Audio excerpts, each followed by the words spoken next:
Five Borough Wrestling fan. I am longtime independent wrestling fan. Robert, A Nightmare on Avenue N was a great show tonight from the American Legion in Brooklyn, New York.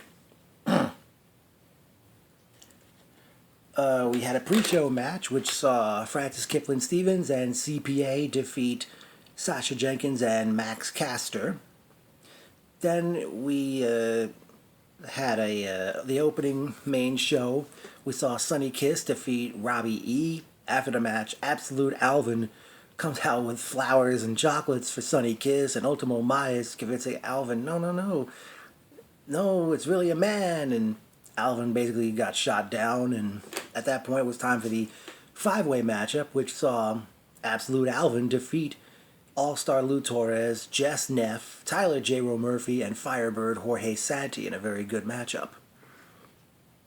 Up next, Latin Dragon defeated the Carnivore Alex Mason. Wonder why Damian Darling was unable to appear. Up next was a gauntlet match which saw Flawless and Lawless first defeat EYFBO, Angel Ortiz, and Mike Drastic. Then Flawless and Lawless defeated Milk Chocolate, and then finally defeating world's cutest tag team, Joey Ryan and Candice LeRae, to retain the FBW Tag Team Championship. Up next was single action, which we saw Carlito defeat the Greek god Papa Don. And it was at that point they went to intermission, and I forgot to mention this. Right after the five-way matchup, Crusade for Change, Stockade, TJ Marconi, and Anthony Gangone come out. And I forgot what they said, but then General Manager PJ Stackpole interrupt. And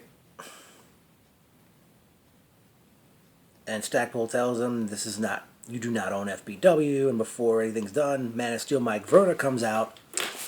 And Stackpole ended up slapping someone in the face. And then Crusade for Change left the ring, and Stackpole announced there would be a no DQ match for the six-man tag later in the show.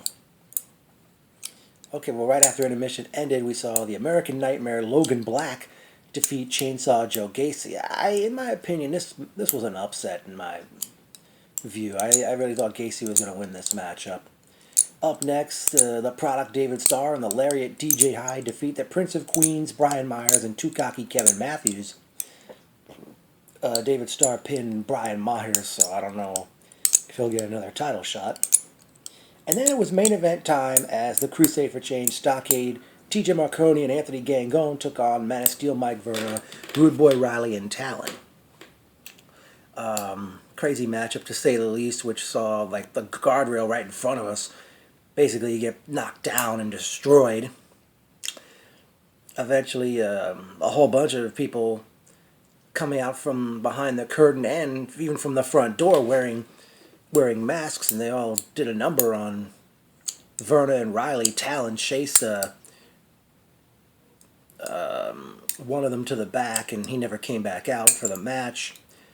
Eventually they brought a cinder block in the ring and knocked Verna out with it, and Verna was pinned, and eventually PJ Stackpole was taken out of the building by TJ Marconi. And eventually everyone was told to get out of the building. All the fans were told to exit the building. Well, it was personal notes time. Great seeing Mike, Hyro, Nicole, Melissa, Stella, Jasmine, Julian, Kevin, Thomas.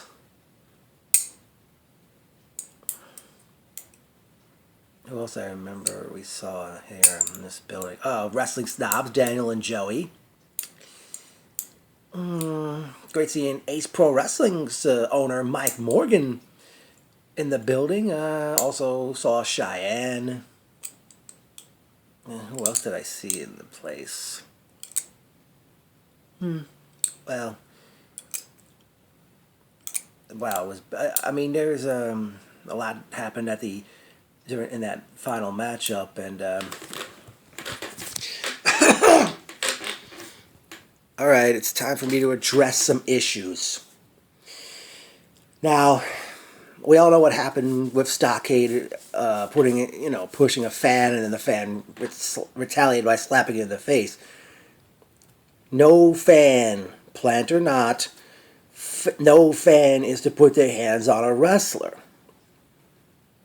In addition, I think some security should be at these shows, and I think it's time to get a new guardrail set should be in order, because I mean, how many? It looked like one of those guardrails was messed up, and I don't know if they're going to be able to fix it. And also, I don't know. I think throwing streamers in the ring may have to be either contained or have the kibosh put on it, because I know somebody threw like a roll of toilet paper, someone threw a roll of paper towels in the ring. I really think, something really, these issues need to be tackled, and hopefully they will be by the next show, which is taking place Friday night, December 18th, which is the day before my birthday. I don't think they've titled the show yet, but already announced for that show will be New Japan Pro Wrestling's Bullet Club member, Kenny Omega. What else can I say I noticed at the building? Well, I can't remember who else I had seen. I noticed Murphy's Law. They eventually arrived. I have to say, it seems like every time we come to FBW, like nobody wants to sit behind the crew. I mean, ladies and gentlemen, FBW fans, don't fear the crew. I mean, it's kind of wish crew members Christian and Brandon could have made the show. I forgot who else we have here. Wow. I wonder who's going to be next for Flawless and Lawless with those tag belts, and what's going to happen with the Crusade for Change after what they did to end the night. So a lot of question. That's the one big question that's going to be on everybody's mind, and I certainly hope the issues that I addressed, hopefully some type of steps will be taken for them, with all due respect to FBW.